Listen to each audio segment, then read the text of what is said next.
በአክብሮት እንጠይቃለን። እንደማታሳፍሩንም ጠንቅቀን እናውቃለን እና ደግሞ ከሷ ጎን ብትሆኑ ፕሮግራሙ ሞር እንደሚያምር እንደምታደምቁት እርግጠኛ ነኝ። ሩታና ሄርሜላ እንግዲህ ለሚዜነት ተጋብዘዋል ማለት ነው። ቆሞ ባላቸው ሊድሩ ነው የሚባለው። ሰላም ጤና ይስጥልኝ ውድ የተከበራችሁ ቤተሰቦች እንዴት ናችሁ? እኔ ያለው ይመስገን ቤተሰብ ማለት ነው። ዛሬ ፍቅር ሳልወድ ማለት ነው ሳልወድ ስቃ አሳቃችኝ በእውነት ነው የምላችሁ እና በጣም ተገርሜ እያየዋት አነጋገሯ አቸኳኳላ ምን አለ ረጋብቲ ማለት ነው። ሩታና ሄርሜላ እንግዲህ ለሚዜነት ፈልገናቸዋል።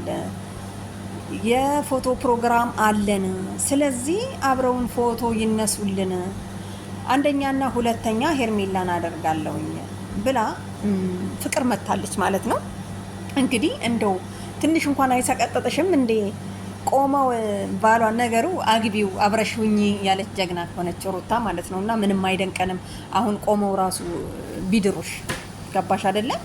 ግን የሆነ ነገር ብትጠነቀቂ ጥሩ ነው። ተጠንቀቂ ብሎሻል አብረሽ ራሱ ማለት ነው። እና ምንድን ነው ያሉት? በውበት ራሱ እንበልጥሻለን። ምክንያቱም የሰርጉ ቀን አብረሽ ተሳስቶ ወይ ሩታን ወይ ሄርሜላን ይዞ እንዳይር ነው። አረ ተው እንጂ የሰው ልጅ መልክ ጭንቅላት አይሆንም።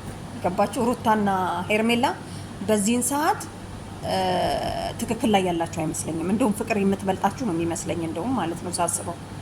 እና ምንድን ነው ያሉት እንግዲህ ሰርግ ከዚህ በፊት ተጋብታችኋል፣ አሁን ደግሞ በድጋሚ እንዴት ነው የምትጋቡት? የጠራችሁን ለዚህ አልመሰለንም ብለው እንግዲህ ጥለዋቸው ካሜራማኑን ወደ እኔ ያደርግልኝ ብሎ ሩታና ሄርሜላን እንግዲህ የፎገሩ ምናምን ነገር አስባችሁታል? ለእንትን እንኳን ስጠይቅ ለሚዜነት ስጠይቅ ጎንበስ ብላ ምናምን ነገር ነው ቀና ያለችው እና የሆነ አመሰግናለሁ እንደማለት ነው የሚመስለኝ ማለት ነው። እና ተቅለበለብሽ ፍቅር ማለት ነው። ግድ የለሽም ትንሽ ቀነስ አድርጊው። ምክንያቱም እነሱ ራሱ እኮ ደንግጠዋል። ምን እንደምታወሩ ራሱ አላወቁም። አብርሽና ፍቅር አንድ ላይ እንዲሆኑ ፈቅዳለች ሩታ አይደለም? ስለዚህ አሁን ግን ሚዜ ሁኝልን ብላችሁ መጥራቱ ተገቢ አይደለም ብዬ አስባለሁ። አንደኛ ስትጠሩ ደግሞ ሩታና ሄርሜላ ምን ፈልጋችሁ ነው እስቲ የባላችሁ ፍቅረኛ ጋር ወይም ደግሞ ሚስት ጋር የምትመጡት? ምን ጠብቃችሁ ነበር? እንግዲህ ምንድን ያለችው ቤቢዬ፣ አያችሁ ፍቅርም ማለት ነው ቤቢ እንግዲህ ያው እሱ 4 ሚዜ አዘጋጅቷል። ፍቅር ደግሞ ያው አላገኘችም ነበር። እንግዲህ 2 ሄርሜላና ይሆናሉ ብዬ ነው የምገምተው ማለት ነው። በሚቀጥለው እንግዲህ ሆነናል ብለው እንደሚመጡ ፈቃደኛ እንደሚሆኑ አልጠራጠርም። አስባችሁታል? ባባ በቃ አንተ ቀጥል፣ ለምንማ አንቺ ቀጥይ ለምን አልተባባላችሁ? ስለዚህ ለማንኛውም ይመቻችሁ፣ ጥሩ ነው። ሄርሚ ደግሞ በጣም ቆንጅዬ ሆነሻል። አብርሽ እንደሆነ አይደለም የፈለገ ሆነሽ ብትመጪ ራቁትሽን ብትመጪ ጎንበስ ብሎ እንኳን አላየሽም። ምክንያቱም አብርሽ አሁን አልፈለገማ። በቃ አይኑ ላይ ነው፣ ፍቅር ላይ ነው በዚህን ሰዓት። ስለዚህ አንቺም ተከብረሽ እቤትሽ ቁጭ ብትኖረው ሄርሚ የት ናት ያለችው፣ ሩታ የት ነች ያለችው ብሎ በራሱ ሰዓት ማለት ነው ቀጥ ብሎ ይመጣ ነበረ። አሁን ግን ሲፈልጋችሁ ያገኛችኋል። ነይ ሲልሽ ትመጫለሽ። አብርሽ ምን ጎደለበት? አሁን እኮ ጥፋተኛ አብርሽ ነው የምትሉ ሰዎች ማለት ነው፣ አብርሽ ጥፋተኛ አይደለም።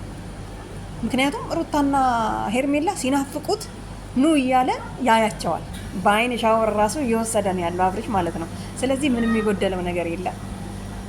ፍቅር እንግዲህ ያው እንደምታዩት ቅርታ ተቋረጠ ቤተሰብ ማለት ነው። እንግዲህ ፍቅር እንደምታዩት በጣም ተንቀሽቅዣለች። እንግዲህ የፎቶ ፕሮግራም ነው፣ የሰርግ እንዳይመስላቸው። ወጪያቸውን ራሱ እኛ እንችላለን። ምን ያህል ብትንቂያቸው ነው ሩታና ሄርሜላን ማለት ነው። እነሱ እኮ ራሳችን ችለናል፣ ከአብርሽ ምንም አንፈልግም፣ የምንፈልግህ አንተም ብቻ ነው ብለው በፊት ተንበርክከው ለምነውት አብርሽ አልፈልጋችሁም እኔ ብሏል አይደል? ስለዚህ አብርሽ በዚህን ሰዓት ደግሞ ሲፈልጋቸው እንደዚህ የሆነ ነገር ያዘጋጅና ሩታና ሄርሜላ ኑ ይላል፣ የአይን ሻወር ይወስዳል። ከዛ በኋላ በቃ ትመለሻለሽ።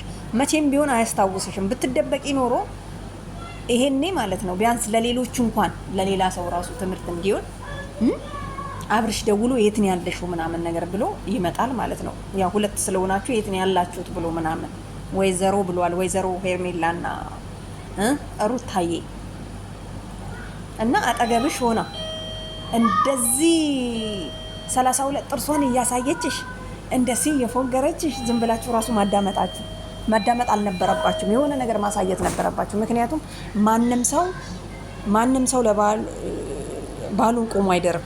አንደኛ ለምን ፍቅረኛውን ደግሞ ባሌ አይደለህም አንተ እጮኛ አይነት አልተጋባንም ምናምን ነገር ስትል ሰምቻታለሁ። ወይ መጋባት ድሮ ተጋባችሁ እሺ፣ አሁንም ደግሞ ድጋሚ በየወሩ ነው በየሳምንቱ ነው በየወሩም ሊሆን ይችላል ብላለች። እንግዲህ ለመልሷ ማለት ነው። እና ፍቅር ዛሬ በጣም የሚገርመኝ ሩታ ትንሽ በጣም ተናዳ ነበርና ምክንያቱም አልሆንምም ሆናለውም አይደለም። አሁን ሂሳቡ ምንድነው? ራሳችሁ ታገኙታላችሁ። እኔ ከተናገርኩት ቃላት ነው ያለችው አይደለ? ስለዚህ መልስ አልሰጠችም። በቀጣይ ወይ ሆናለው ልትል ትችላለች ወይ አልሆንም ልትል ትችላለች። ከሁለት አንዱ ማለት ነው። አያችሁ አይደል? ስለዚህ በጣም አምሮባችኋል፣ ቆንጆ ሆኗችኋል። ግን ምን ዋጋ አለው? አብርሽ አያያ አይደለም። አሁን አይኑ ፍቅርና ፍቅር ላይ ብቻ ነው። ምክንያቱም እናንተ ሄዳችሁ እኔ እሻልሃለሁ ሩታን ተዋት፣ እኔ እሻልሃለሁ ሄርሜላን ተዋት ስትሉ ራሳችሁን በራሳችሁ ተናቃችሁ። ሰው እኮ ከአንድ ወንድ ጋር ሜሴጅ እንኳን ሲጻጻፍ አንድ ሜሴጅ ካልመለሽለት እንዴት ነው ማትመልሰው ምናምን ብሎ በአይምሮ ውስጥ የሆነ ነገር ያስባል። ስለዚህ የእናንተ እንትን ትርጉም እየሰጠ አይደለም። ስለዚህ ቆማችሁ እንግዲህ ምራቃችሁን እያንጠባጠባችሁ ዳሯት እንትናን ማለት ነው። ፍቅር እንግዲህ ፕሮግራሙ ሊዘጋጅ ነው። እኛም እንመጣለን ወረቀቱ ሲበተን አደራሽን ማለት ነው። ምክንያቱም እኛ ስንት ነገር አድርገናል እዚህ ጋር። እኛ እዚህ ጋር ባናያችሁ ኖሮ እናንተ ባልመጣችሁ ነበርና የአብርሽና የፍቅር ነገር ዛሬ በጣም ይለያል። ቤተሰብ እንደው እንዴት አያችሁት?